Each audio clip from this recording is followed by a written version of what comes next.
Yes. Okay.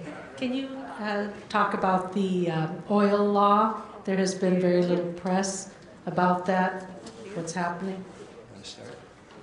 I assume you're talking about the Iraqi oil law. Look, the United States has been pushing for some time now for a national oil law in Iraq, ostensibly to generate income that would be used by the central government in Iraq to rebuild this shattered society. But if you take a look at the oil law in the small print, it's actually a vehicle for the enrichment of American and British oil companies. It's all about giving basically American and British oil companies unprecedented access to the oil wealth of Iraq to enrich not the people of Iraq or the government of Iraq, but rather shareholders in these various corporations. But people aren't digging it. This isn't the first time that's happened. I mean, how many, we know the truth of what was called the transitional law that occurred when the Coalition Provisional Authority transferred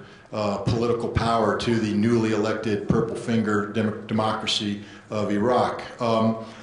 We know that it gave immunity to all Americans in Iraq. We know that it basically said the Iraqi government is powerless and all decisions will be made by the United States and continue to be made by the United States. But the media doesn't dig deeply into this. And the media has been talking about this oil law as being somehow the saving grace of Iraq. I was critical of the Kurds, but you have to respect the Kurds in the one sense. They have at least the courage to say, oil that is under our soil belongs to us and shall be used to enrich us.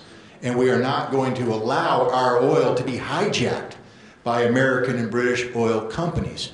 At least they have the courage to say that. It's, of course, being opposed by the central governmental authorities in Baghdad because they want that money to come to them, enrich their pockets, and enrich their American, their big brother in the United States of America. But it's a fraudulent law. I wish more Americans knew about it and would study it in depth. And just a postscript, the oil workers union in Iraq is adamantly opposed to the law. It's unpopular with people across Iraq. And yet we have the leading Democrats in Congress who have said that the passage of that oil law will be sort of a stepping stone showing that we're, a milestone that we're making progress. Dennis Kucinich and some of the progressives have said this is an awful thing. We shouldn't be pushing the people of Iraq to vote against or support a law that goes against the interests of the majority of the Iraqi people. Here's our Phil Donahue running.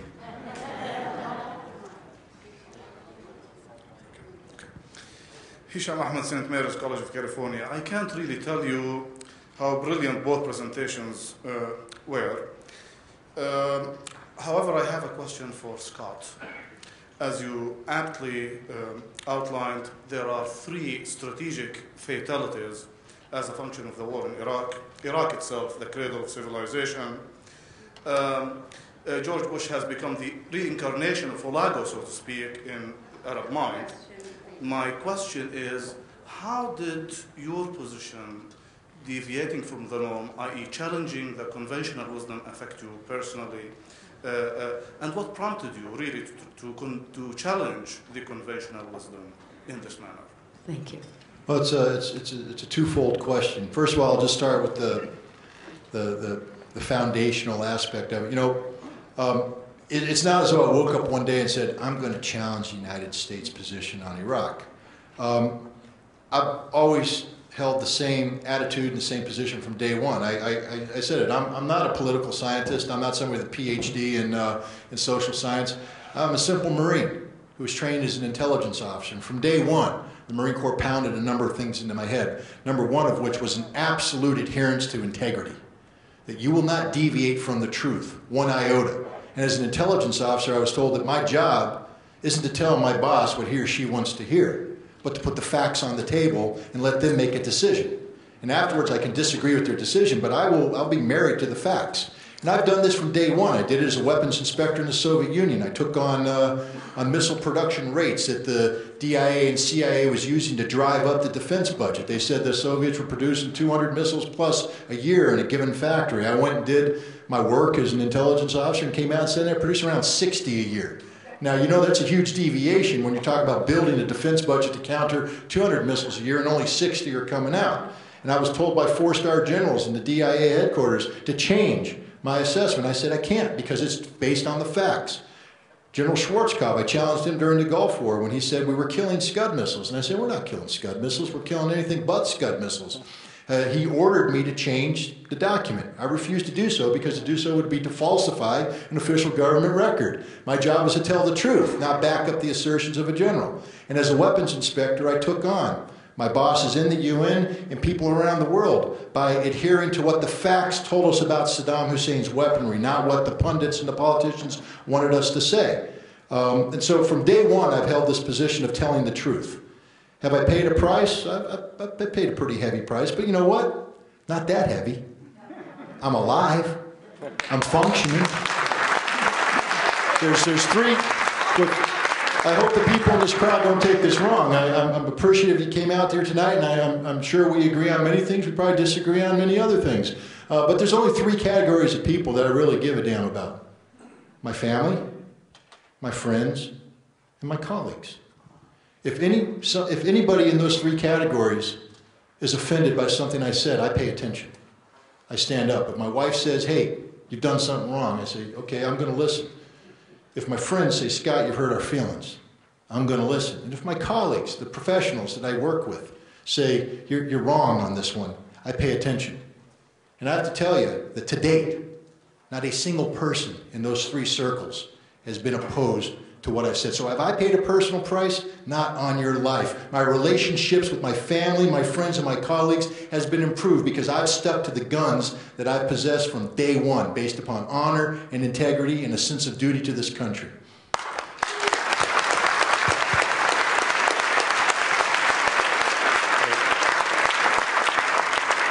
Where is Phil Donahue? Oh. At the risk of opening up a third front, would either of you like to comment on the movie and the book Charlie Wilson's War? Have you seen it? I saw the movie. I took my family to it. We had to cover my daughter's eyes in the opening scenes as they established Tom Hanks' character's reputation as a bad boy. He was. It was a fascinating movie. You know, I didn't play a direct role in the Afghanistan adventure. I played an indirect role because I was in the Soviet Union and we collected some information. We did some other things. It's a movie. It's Hollywood. Don't expect it to be actually a direct, representation of reality and the fact. A lot of people have said that it glorifies the CIA's arming of Islamic fundamentalists that turned around and later served as the basis of Al-Qaeda and those terrorists who attacked us on 9/11. Maybe. I think there's one point in the movie where the CIA official is hammering Charlie Wilson to keep up the funding of Afghanistan, not in terms of empowering the militants, but of solving some of the underlying problems, education, etc. And he made a statement about I can hear the future coming, and they paused, and you heard jetliner go overhead. And I think it's a clear, a relationship to the events of 9/11. So I think the movie tried, in the best Hollywood fashion, to at least leave with the audience the notion that while this was a success of getting the Soviets out, there was a massive failure in terms of what we were doing in Afghanistan, and there were ramifications down the road. But at the end of the day, Charlie Wilson's War wasn't about being a great political story based on truth. It's about entertaining an audience, and that's what I think it tried to achieve.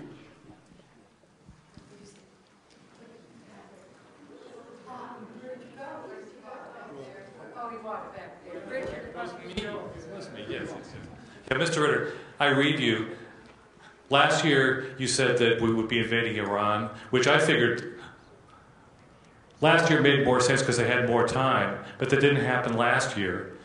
And so I'm wondering, my question is, the Joint Chiefs, Admiral Fallon, or I think that's his name, the commander, is the American military a voice of sanity in this adventure?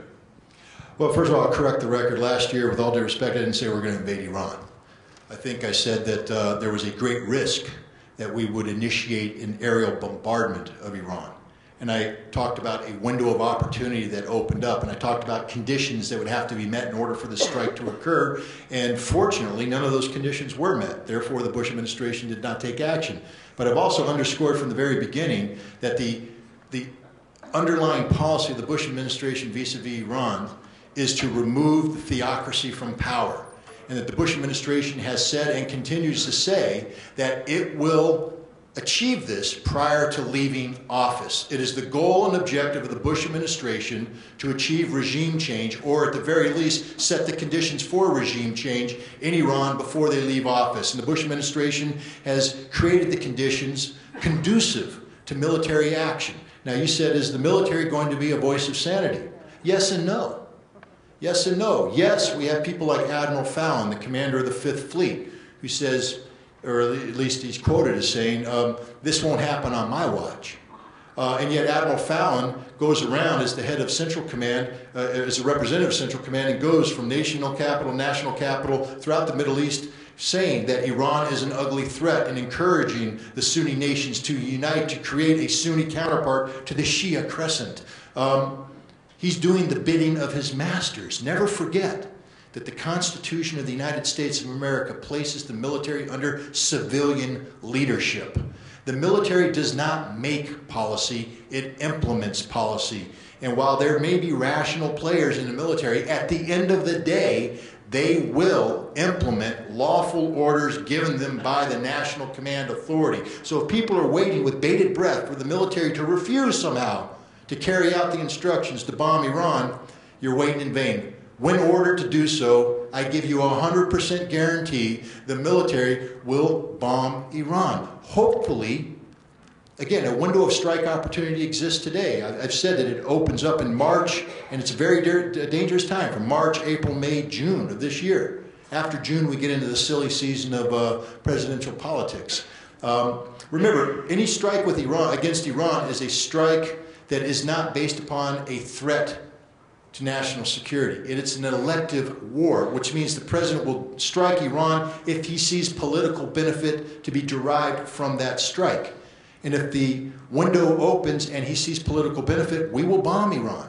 If the window opens and there is no political benefit, we won't bomb Iran. But the bottom line is, if the president gives the order, we're going to bomb Iran.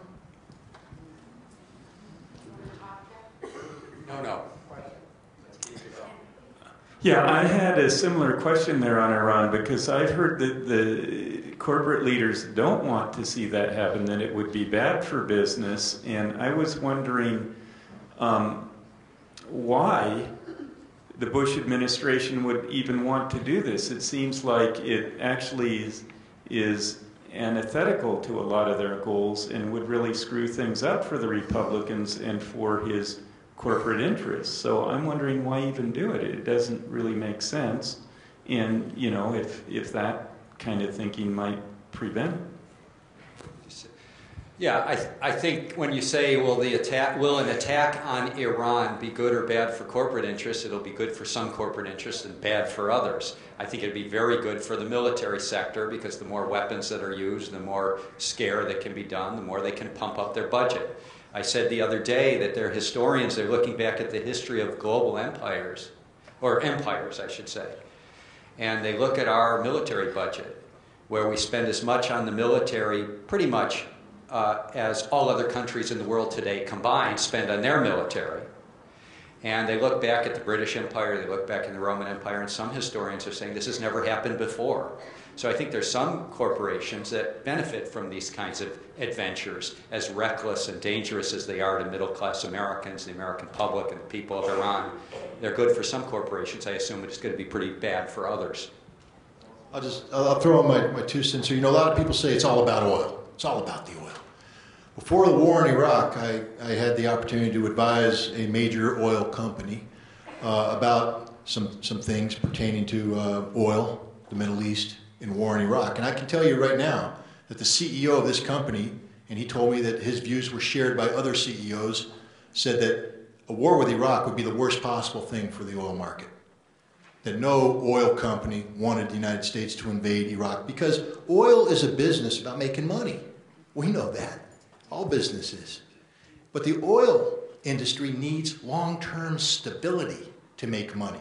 This is why historically oil companies like dictators, because dictators bring long-term stability. Oil companies don't like democracy because democracy is ugly.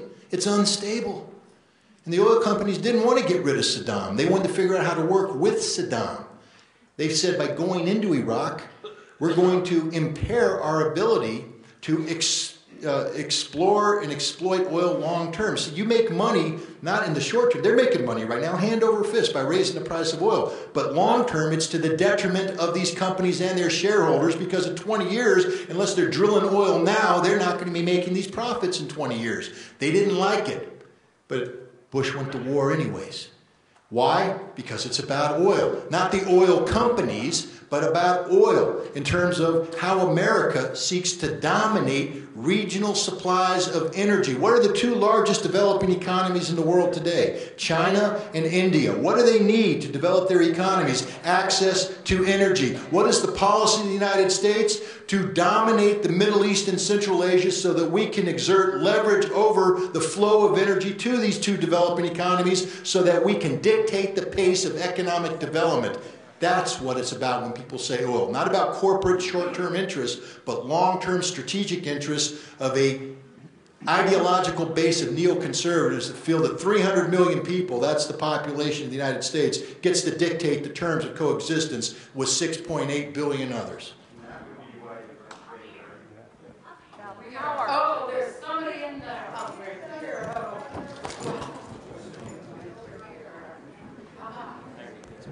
My name is John Sharon from Merced, California. I'm a veteran of the 4th Army Psychological Operations Group. Twofold question. This is for Mr. Ritter. How would you characterize the geopolitical activity of Russia in the areas you discussed tonight? And for Mr. Cohen, I'd like you to comment on the recent FCC ruling that's allowing greater media consolidation of our different news mediums and what the effect that has on wartime journalism. All right. One of the greatest things that's happened in our country has been the growth of the media justice, media reform movement. In 2003, when the FCC, under the control of Michael Powell, Colin Powell's son, tried to get rules passed that would allow the media titans to become even more titanic, and it was around the time of the invasion of Iraq, the American public just reacted like never before in American history to weigh in on a media policy issue. Never happened before. They were getting millions of emails. The FCC computers were crashing. Congress phone lines were tied up. And those rules were sort of blunted. And right now, and Michael Powell, when he was saying why he thought these rules were in order, he said because the coverage of the war had been just breathtaking. Now, most people in the country were reacting a little different. Many people in the country were reacting very differently to that same coverage. Today, the new FCC guy is basically a Bush corporate lackey, Kevin Martin. He was there in the Florida recount as an activist. He's been just a Republican Party operative the whole way, and he's proposed that they do away with cross-ownership rules, which have prevented, in the same city, a newspaper company from owning TV and radio. He wants that out in major cities. There's a huge reaction going. If you want to join some of the activist groups that are fighting that, you would go to Free Press, which is one of the big media reform groups. You would join Common Cause. Move On has been great on these issues. And that's the way that we will stop them. And then importantly, we know if we're here, we were probably reached by email. We were probably reached by websites. We know the importance of the internet in transforming the media environment. And that's why one of the most important media reforms we need now, and we're on the offensive, and if we had a Democrat in the White House, even Hillary Clinton, who's the worst on these issues, whose husband helped enrich these big media conglomerates, we would get net neutrality, which would preserve the internet so that big phone and big cable companies that bring most of the fast broadband cable internet access into our homes would not be able to change the internet so that it's commercial information in the fast lane and civic democracy, citizen information in the slow lane. If we can implement net neutrality, that's the single most important media reform we could do. And the website for that is savetheinternet.com. The other website that on the issue you're talking about is stopbigmedia.com. Two huge coalitions. I'll just quickly, first of all, thank you for your service to your country. Are you under alternate grooming standards now, or are you out of the military? All right. Okay. But no, it's a fair point. You know, if you take a look at the history, recent history, the collapse of the Soviet Union in 1991 is in Europe that has nothing to do with Iranian missile threats and everything to do about positioning ourselves for strategic superiority over a rejuvenated Russian state. What are the Russians' goals and objectives here? Look, first of all, I'll tell you right now, Russia will not get involved militarily in an American military misadventure against Iran. Russia doesn't need to. That old communist maxim of give the capitalists enough rope and they'll make the noose that hangs themselves is at play today. The Russians are watching the United States, the American empire, fall apart as they speak. And the Russians are positioning themselves to exploit that to their best advantage. They are making money by the bushelful. Poor Russia no longer exists. Their defense industries are fully funded. Their scientists are fully employed, and they are making some of the most advanced military weaponry the world has ever seen. One example, we spend nearly $1 trillion on ballistic missile defense. And you know, this is a golden egg that can't be touched by Congress. We will fund this because of the fear factor of missiles hitting American soil. $1 trillion. The missile defense system was designed to deal with a 1970s era ballistic missile threat called the SS-25 coming out of the Soviet Union. How did the Russians respond when we abrogated the ballistic missile defense treaty and we put forward these new initiatives? They built a new missile called the Topol-M that doesn't simply take off and fly in a nice little ballistic trajectory that can be anticipated by radars and missiles can shoot it down. It hyper-accelerates, then deviates, moves, and then maneuvers in. And in one fell swoop, the Russians, with a few $1 million worth of investment, made completely inadequate a $1 trillion investment. We have to start from scratch. Ladies and gentlemen, missile defense is the new Maginot Line. And if the United States relies on missile defense, we will have the same result. Our policies are being watched by Russia and by China, who have come together in the Shanghai Pact. And they will stand by as the United States commits suicide with our policies of irresponsibility in the Middle East. That's what the Russians are up to. And they have every right to do what they're doing, because the United States has behaved in an egregious fashion when it comes not only to the former republics of the Soviet Union and Russian Federation, but indeed the entire world.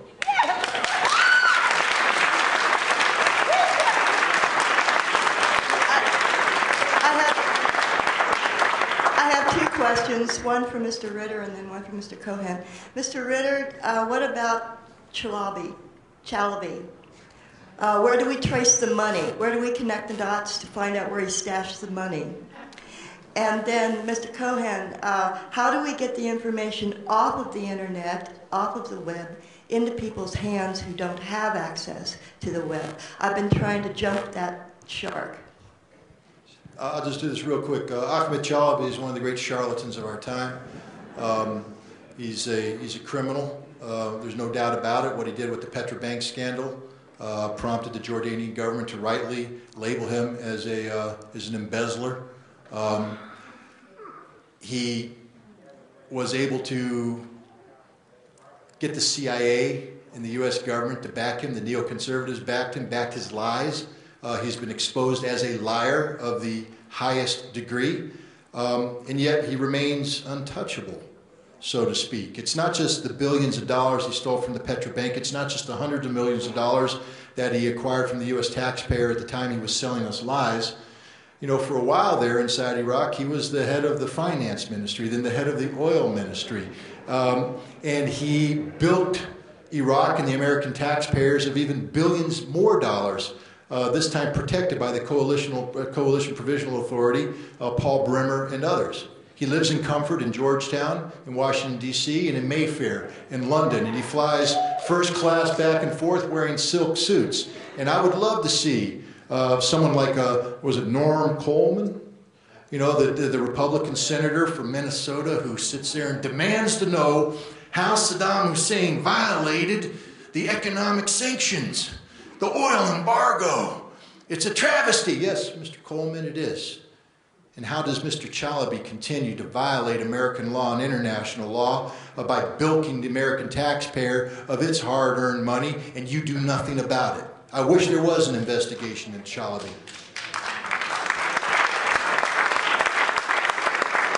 And, you know, if we can't get Senator Norm Coleman to have this kind of investigation, maybe we can prevail upon Democrats in Congress and the Senate to immediately hold an investigation, a hearing on that video that was released about the Strait of Hormuz just last week. That's something that you might, if you've got progressive legislators around here, ask them why there isn't an investigation, because to many people it looks like, I don't know what it is, I've told you everything I knew about it, but it looks like it might have been someone's effort, like a Gulf of Tonkin hoax. The question, and by the way, the very first edition of Phil Donahue's show on MSNBC, we featured Scott Ritter, and as part of that pressure coming from top management, Scott Ritter was in a debate not only with Chalabi, but we had a right-wing senator, Imhoff, and I have the bunch of the transcript, you know, 2-on-1. We have the transcript in the book. Internet. Let's face it, most people are getting internet access. It's an important progressive principle that is to bring internet to poorer communities, communities of color, and bring fast internet. And in some cities, they're trying to set up municipal internet, municipal wireless.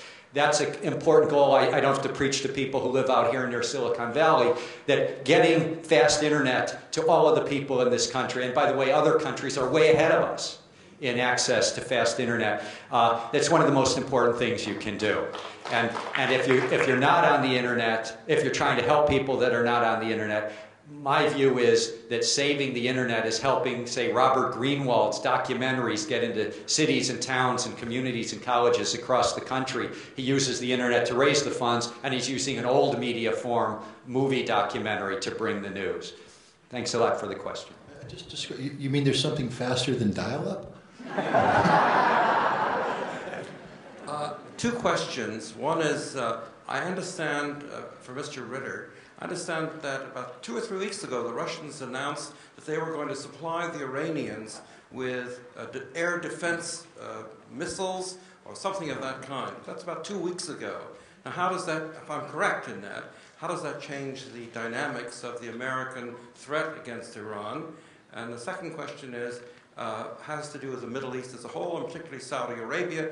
Today, President Bush announced that they're going to give $20 billion worth of arms to the Saudis. Sell them, I'm sorry, $20 billion. What should progressives do with regard to this? Isn't it a test? The Democrats in Congress have 30 days to reject this sale. And I think that I'm not deluded about the peace and motives of the Democrats. What do you think the Democrats will do? What should we do to, in this case of the $20 billion worth of arms, which will intensify the arms race in the Middle East?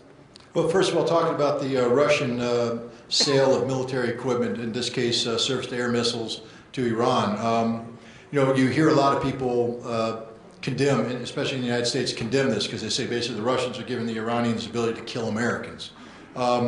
Well, first of all, they wouldn't kill any Americans if we didn't bomb Iran. So we have nothing to worry about. If we want to ensure that we don't die, just don't attack Iran without provocation. But the reality is it's meaningless. You know, the United States is the most technologically advanced military nation in the world. There's a reason why we spend, you know, $500 billion plus a year on defense. The Russians can sell the Iranians all the missiles they want. We'll destroy those missiles and the missile bases, and we'll bomb Iran. It's irrelevant. The Iranians don't have enough time to assimilate and train and become efficient on this military equipment. Neither do the Saudis. I mean, it's a joke. Anybody who has followed the sale of military equipment to Saudi Arabia and other Gulf Arab nations knows that they buy this equipment, then it gets mothballed, put in a warehouse, and it rusts away. In 1991, we were desperate for the Saudis to bring out their armor battalions. As American airborne troops and Marines were on the ground, we were desperately short of armor. The Iraqis had armor divisions that were alleged to be poised to strike, even though they were withdrawing deeper into Kuwait. The Saudis went there and none of their tanks worked because they bought the tanks, they put them in a warehouse and didn't maintain them. They're going to buy $20 billion worth of equipment, put it in a warehouse, they won't maintain it. It means nothing except that the American military corporations that supply this get richer. And now we have to ask the question, is it conducive to peace and stability in the Middle East to sell the Saudis $20 billion of satellite-guided bombs? And the answer is no. It is not conducive to peace and stability. So now you say, what should we do? We should demand from Congress action to deviate away from this path, this meaningless path of pushing more and more weaponry into a very volatile region. You know, I'm a firefighter in New York. I'd be a little upset if we're sitting there fighting a structure fire and we're starting to make progress on it and somebody pulled up in a gasoline tanker and just started pumping gas into the building, feeding the flame. I'd say, what the hell are you doing? We're supposed to be putting this fire out. No. We're supposed to be consuming gasoline. And that's what's happened in the Middle East. It's not about peace and stability. It's about taking advantage of the situation to enrich the military-industrial complex that Dwight Eisenhower so eloquently warned us about.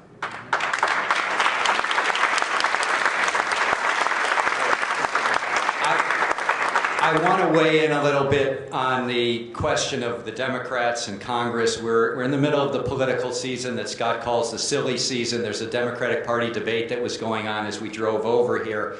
Scott is a Republican, my favorite Republican. I've moved rightward to become a progressive Democrat. And I think what we learned from the 2006 election, and I spent so much time lobbying after Nancy Pelosi became the speaker with so many probably people from here, and I think what we've learned from the victory in 2006, and I think what we will learn if Hillary Clinton or someone like her is elected president in 2008, it's not enough to elect Democrats. It's not a Democratic majority does not bring about the changes we want. What we need is a truly progressive majority. And when you're wondering why the members of Congress aren't acting on the popular will to have a sensible plan to bring our troops out of Iraq and say no in law, no attack on Iran, it's because we don't have a progressive majority. I'm one of these people. The reason I joined Progressive Democrats of America, pdamerica.org, which has on its advisory board people like Cindy Sheehan and Medea Benjamin and 7 of the better members of Congress, I joined that group because I watched the right wing in shock and horror and also in envy as they spent doing the hard work for 35 years, taking over one of the 2 major political parties and turning that party into an agency of their will. And what I've always wondered, and I've been in every third party movement in the past, what I'm wondering is why can't progressives take over step by step? It's hard work. It's not glamorous work, going to Democratic Party committee meetings and getting the local people elected in the school boards. Why can't we, over a period of a couple decades, take over that party and have one opposition progressive party in this country of ours? It's not rocket science. If you want to learn more, I mean, we're going to get Hillary Clinton perhaps.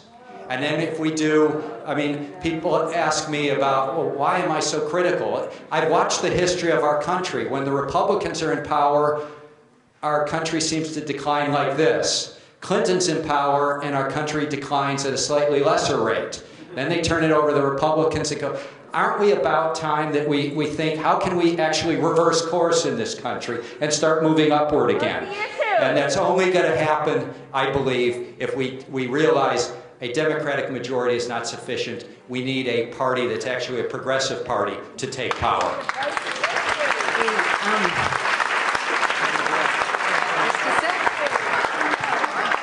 So many questions.